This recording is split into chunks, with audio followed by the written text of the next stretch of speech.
Can We Talk About This? A show about off-road motorcycles. It's all about talking, leaving a comment if you have a question or if you have thoughts, because I'm actually genuinely curious to know what you have to say. Today, the topic is the Honda CRF line. Not just the CRF 250 or 450, but the whole thing. Today, we're going to explain how Honda works, because they are a bit confusing for somebody who is new or maybe has never looked at Honda before. I personally never owned a Honda. I got the chance to use one for a whole month and I learned a lot about them. But then I realized I didn't know very much. So I started doing some basic digging into them and realized that the same CRF bike can have many different trim levels that are very important distinctions to note. So let's dig in. Let's talk about one. We're going to go over the Honda CRF 250 line. So there is the Honda CRF R, 250RX, F, which F stands for farm. Then there's the CRF L, and there's an extra one in here just because Honda decided to sprinkle it in extra nice. So let's just dive in. First, we're going to start with the R. This is the Honda CRF 250R. I am confident that this bike is an absolute ripper. It comes with a lot of cool features, like mapping switch between standard smooth and aggressive power. I've never used it. I don't know if that's. I've used maps before. Sometimes they really are a noticeable difference, and then sometimes the map is basically just a button that you push to tell yourself something. So sound off. Let me know if the map button actually works. And I noticed something about this bike. It comes in two different trims. So you can get the CRF 250R in either just the standard one, or you can get it the RWE, which the WE just stands for extra cool stuff, basically. And honestly, they're already $8,000 is for a motocross bike is pretty standard, but it's pretty expensive. I mean, it depends who you are. I think it's pretty expensive. Personally, I like to buy used bikes, but this one comes with, it's already a good bike. The launch control, so basically you push a button, you hold the throttle wide open, and you let off the clutch, and it's going to do the traction control and everything for you up until the first corner or whatever the case may be, and then it gives you full access again. Yeah, so it looks like a really good bike. Then you click over to the WE version, and it looks cooler. Well, okay, so they give you revalved shocks, which sweet, I like that. Yoshimura exhaust. I don't really care about exhausts. Revalve suspension, I do care about that. That's a big deal. Hinson clutch basket / cover. That's cool. Hinson clutches are good. I believe they're just saying that it's the basket though. It's not the actual plates, but that means that you can buy clutch plates from Hinson, which is, I mean, who doesn't like that? That's good. So you don't have to get them from Honda. You can get them from wherever you want. It also comes with a different seat cover, I believe. Yeah, it has a striped seat cover. There's just visual things to make it look, they want to justify your purchase. Looks like the grips are a different color and stuff like that. So I believe this is an extra $2,000. They said also, I forgot to mention, hand-ported red cylinder head. That might, okay, so the revalve suspension, the porting of the cylinder head, they kind of do make it worth the money. I think that with the exhaust and the rims and stuff like that, they give some value for that extra charge. It's not just an upcharge because it has fancy graphics. I think that this version is actually a nice touch. But anyways, let's move on to the next CRF blank, which is gonna be the CRF 250RX. Last one was R from Motocross. This one is the RX. They take the rear wheel, they drop it down an inch, so it's now an 18-inch rear wheel. So now we're into enduro territory, what I know. And they have the same general, they have the launch control, engine mode, different tire size in the rear. And it looks like they threw some handguards on there. But I think overall it's a smoother bike, a lot softer suspension, and it's just gonna be more access to low torque without having to rev it all the way up. Because that's the biggest difference I notice in motocross bikes to enduro bikes is, one, the suspension, but two, it's the fact that you need to rev a motocross bike up really, really high all the time to gain access to that power. And on an enduro bike, you want to be able to have that power at any RPM. So they probably have less power, but more accessible. They also threw a larger fuel tank on there, which is an absolute must because a lot of the races that we do off the track, you're going to be riding for a minimum of 2 hours. So you need to have a pretty good fuel tank. This is probably an incredible motorcycle. Honestly, I would ride one of these in a heartbeat.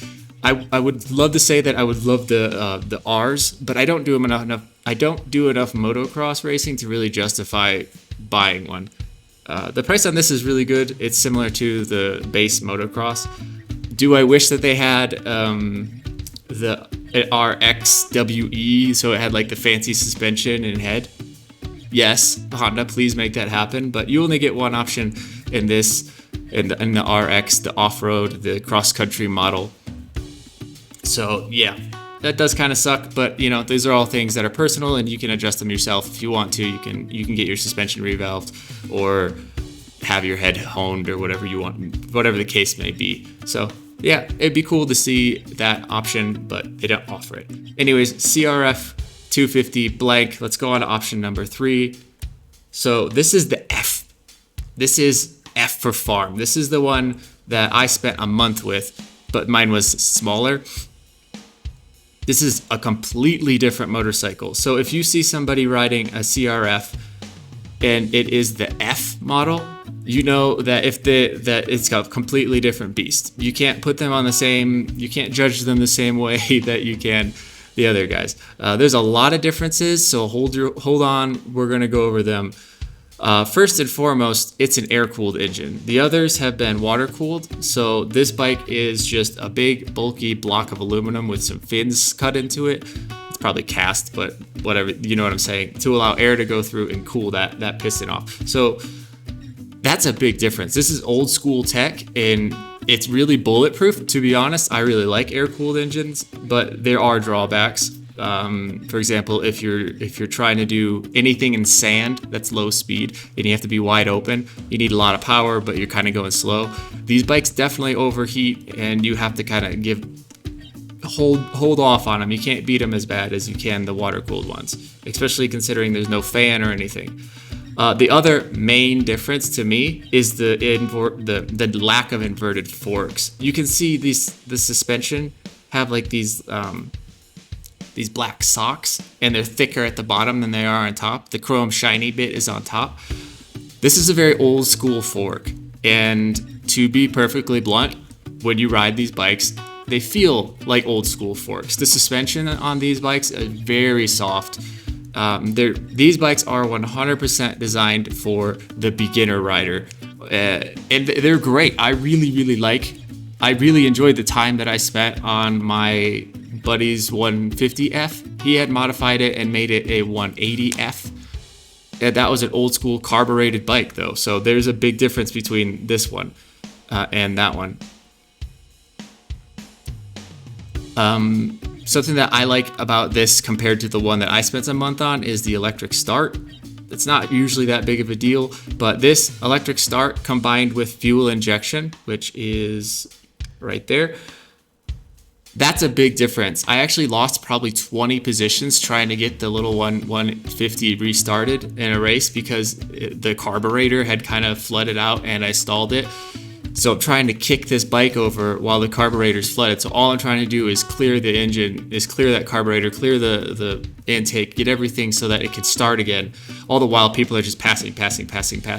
Like, this is not a race bike, and I wouldn't say that if you want to be a serious contender that you should show up to the race with a CRF 250F. But if you want to race, go ahead. Take your F bike and have fun. You know, Honda says F stands for fun. Cool story. I think it stands for farm. These bikes are mellow, they're calm, they're approachable. These are 100% at 2 thumbs up in my book. Anyone that rides a CRF 250F that they're probably just chill, cool dudes or girls, or they're just learning, and you should give them a little bit of leeway. You can make them pretty awesome bikes, but you're always going to have that suspension. So if you are considering buying a bike, but you want to do some racing in the future, I would honestly look at the RX, the Enduro version, or the R version, simply because in order to swap that suspension out, you need to do a lot of work. You can't just put new forks on this and call it a day. The triple clamps, the parts that hold the suspension in the front, are actually smaller to accommodate being reversed. So it's a big difference. And if you want to upgrade this to become a race bike, it's not really worth your time. I would say you're going to probably sell your F and go buy an RX or whatever the case may be, whether motocross or this. Still, this is an incredible starter bike. I had so much fun on my bike. I will definitely be including footage overlaid here of me racing the 150F. And remember that the bike that I spent a month on, the bike that I raced on, was old school carbureted Kickstarter. Generally the same suspension, same frame. Oh, speaking of the frame, it's also, these are steel frames, which is different than the other ones. The other two were aluminum frames, which is a more aggressive, stiffer frame so that you can really just rail a corner and the bike, the geometry won't change so much. These little guys are flickable. You can really toss them into a corner and have some serious fun. The F bikes are just not as serious as the other two that we've been over. These are more approachable. I like them. Like I said, 2 thumbs up. We're gonna move on though to the next.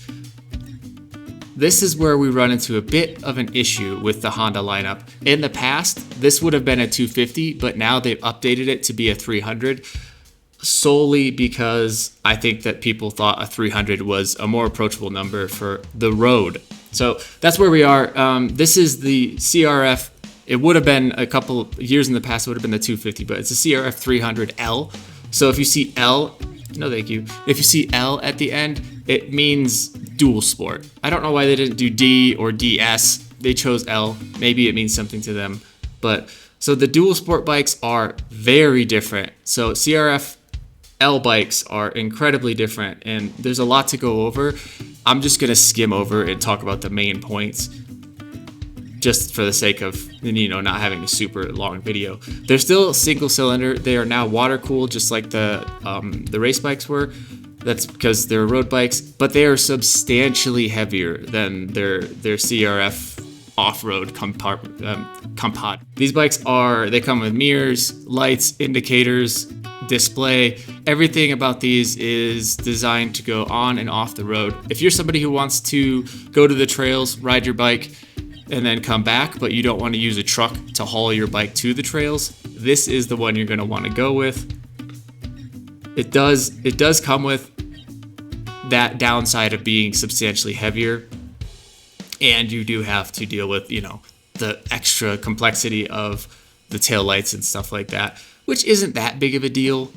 I've done it, and this is a really good bike. I think that for people who want a bike to do everything, they want to use this to get to and from work, go to the store. Then on the weekends, they want to go have fun with their buddies off-road and explore their countryside. This is the bike you're gonna want to go with. You have standard European versus they're both standard European. Oh, okay. So what I'm looking at here is the difference is the L300L with or without ABS. Personally, I would get it without ABS. We've been over this in other episodes, why I don't like ABS. But there's a lot of differences to go over, but mainly consider this to be a heavier version of the other ones that you can take anywhere. This is a really great option for somebody who just wants a motorcycle to get them to where they want to go and to the trails, enjoy the trails, then come home and then go to work the next day. These bikes are great. Definitely 2 thumbs up from me. I think pretty much every Honda bike is going to get 2 thumbs up. I really like the way that they handle their business. It's just smarter than some other companies. Yeah. So anyways, let's go on to the next option. And this is kind of the same bike, but different. So this is the CRF 300L Rally.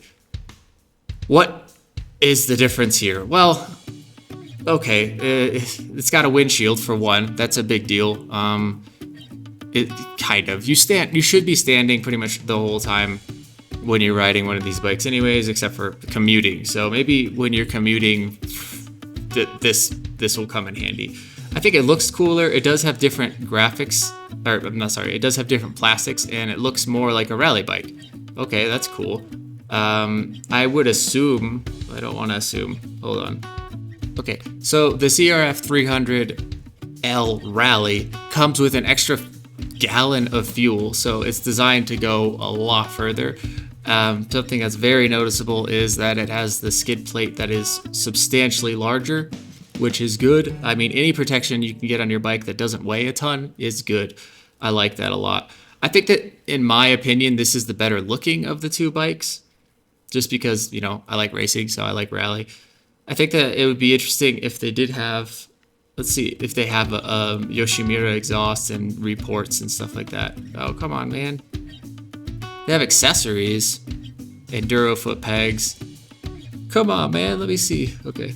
Explore every trim. Now, I'm hoping that when I click this button, we're going to see, like, show a revalve suspension, Yoshimura exhaust. So let's see. A little disappointed in that the rally version only comes with ABS as an added option. But, of course, you can go to the aftermarket and you can take it to a suspension tuner or do the tuning yourself. I think that for a lot of people, this is probably the 300 that they're going to go with, just because of the windshield and stuff. You can still do all the dual sport stuff that you wanted to do on the other 300, just the L version, but now you look cooler and you have a bigger fuel tank. So fuel's one of those things that it's always better to have a big tank, because if you just don't want to be heavy that day, you just don't put that much fuel in. It really doesn't. It's awesome. So having a bigger tank is a big plus.